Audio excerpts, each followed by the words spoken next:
Today, we're jumping straight into something absolutely fascinating, something I guarantee every single one of us has experienced, even if we kind of lack the vocabulary for it. We're looking at the brilliant work of R.J. Starr. Specifically, we're diving into a structural lens on how cliques and factions form in organizations. If you've ever dealt with, workplace drama, obvious favoritism, or those groups that just seem completely untouchable, well, Starr's framework is a real game changer. It completely transforms how we look at those issues. We're going to see that this whole thing isn't just about mere personality conflicts. Nope, it's actually about a hidden framework, specifically 4 core domains of our psychological architecture that literally dictates how human beings organize themselves at work. Okay, let's look at our logical roadmap for today. We'll be moving through 6 precise stages. 1. 2 parallel systems. 2. The 4 domains. 3. Escalation, clusters to factions. 4. Loyalty cascades and targeting. 5. The protected subculture. And finally, 6. Restoring formal structural governance. Let's get right into it. Section 1. 2 parallel systems. The absolute foundation here is realizing that every single organization is actually running 2 very different maps at the exact same time. Now, I want you to really think about this for a second. Why do workplace cliques wield so much power? Seriously, think about it. If you look at an official org chart, a clique has 0 authority, right? None. Yet in actual practice, they can completely dictate the entire mood and operation of a team. To answer why, we literally have to stop looking at cliques as individual personality problems and start seeing them as a structural phenomenon. And here is exactly why they have that kind of power. You have your formal system. So this is the org chart, the official policies, the documented accountability. But right beneath that, you have the informal system. This system isn't written down anywhere, but it completely governs belonging, trust, loyalty, and protection. It's this invisible system that dictates who actually gets the benefit of the doubt, who gets heard, and frankly, who gets invited to the good Slack channels. Now, most of the time, this informal map is perfectly healthy. It's necessary. But the stage for absolute disaster is set at the exact moment this informal system stops supporting the formal org chart and starts actively competing with it. Section 2. The 4 psychological domains. So what actually gives this informal system such an incredible grip on people? We're going to break down the core machinery of human belonging right now using R.J. Starr's psychological architecture framework. Okay, this is absolutely crucial. When people form cliques and factions, they aren't just being social. They're actually fulfilling 4 deep psychological needs all at the exact same time. First, the group organizes their mind with a shared interpretation. This instantly regulates their emotion by giving them a real felt sense of safety under stress. That safety then solidifies their identity, giving them a firm sense of belonging. And finally, that belonging anchors their meaning and shared narrative. These 4 domains, mind, emotion, identity, meaning, they interact in this continuous closed loop. When a group shares a narrative, they feel safer. When they feel safer, their identity hardens. Because the group satisfies all 4 of these deep domains at once, this informal bond can so easily override any formal company logic.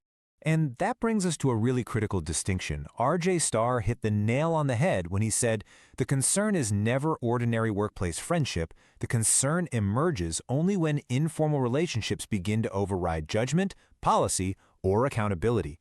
This shifts us right from the theory of belonging straight into the hard managerial reality. The problem isn't that your team is close. The problem is what happens when that closeness starts to cross the line and actually govern the workplace. Section 3. Escalation, clusters to factions. This naturally leads us into how things escalate. We need to track exactly how a group morphs from a healthy, supportive social cluster into a highly disruptive force. This shift, it doesn't happen overnight. It happens at what Starr calls the exclusionary tipping point. Now, healthy belonging is really just people being naturally drawn together. But at this tipping point, the group's cohesion changes entirely. They start to bond over who is kept out. The boundary of the group gets weaponized. This precise moment is where that identity domain we just talked about shifts from positive inclusion right into negative exclusion.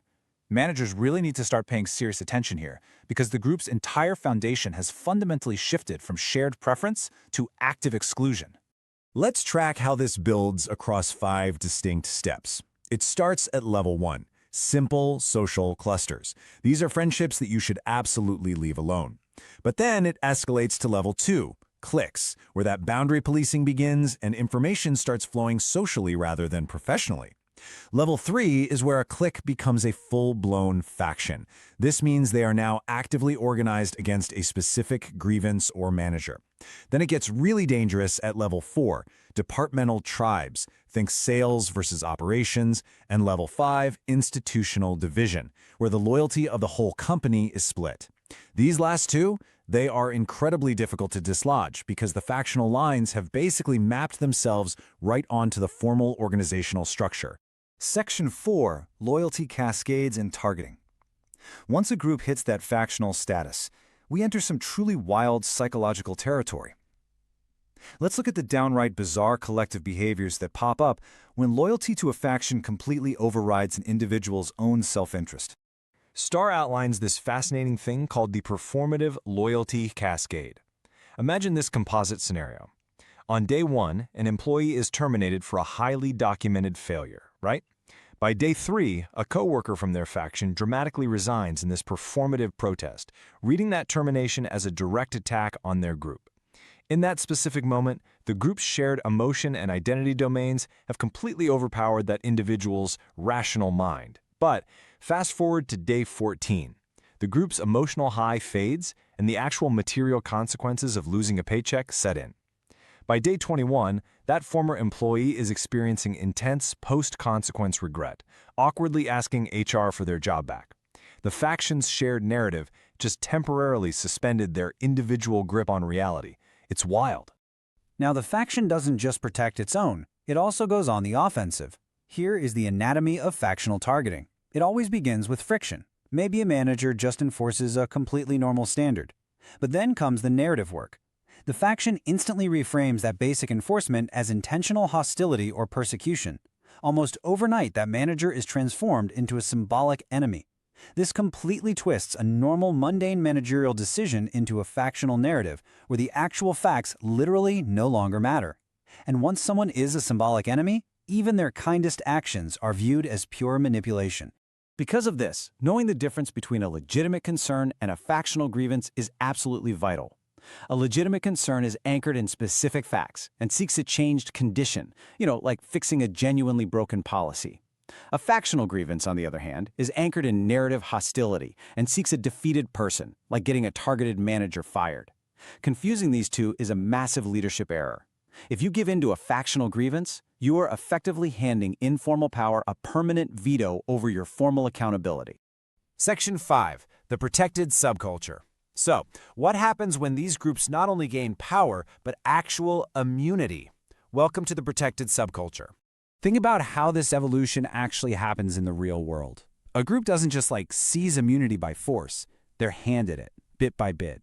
Say a high-revenue or high-value team emerges. Suddenly, leadership starts looking the other way. Maybe it's a wild after-hours client dinner that clearly crosses a line, or a consistent bending of standard policy. Because leaders want to avoid conflict and protect that output, those temporary exemptions harden into a permanent expectation. And eventually, the group develops a core identity, believing that the ordinary rules, those are simply for other people. And this leads directly to what Starr calls boundary collapse. This is when the intense, informal intimacy within a clique causes them to quietly treat shared company resources, spaces, and even time as their own private personal territory. What's absolutely crucial to grasp here is that this boundary collapse isn't really a character flaw of the individuals. No, it is a structural consequence of those dense informal bonds completely overriding professional governance in their minds. The professional institution simply dissolves for them. To them, it's just their private world. Section 6, restoring formal structural governance. Okay, so how do we actually fix this whole shebang without destroying the workplace? The goal here is absolutely not to destroy human connection. Not at all. It's simply to ensure the formal system remains in charge. Leadership has to actively intervene to stop this hollowing out. First, you have to read the informal map to see who actually holds influence. From there, accurately diagnose what level the group is at before reacting. You have to rigorously separate those legitimate concerns from purely factional hostility. It's also vital to instantly restore neutral access to information so factions can't gatekeep it.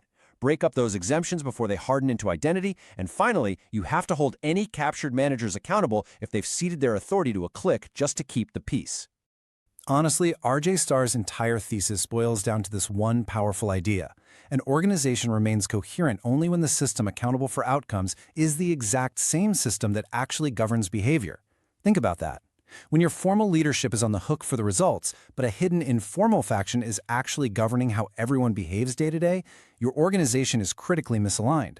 Those divergent systems are the true structural root of factional toxicity. I want to leave you with a provocative question to chew on today. Take a really hard look at your own workplace, your own team, your own org chart.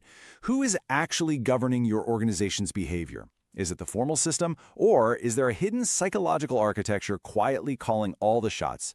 Thanks so much for joining me on this explainer. I really hope this gives you a powerful new lens to understand your own professional world.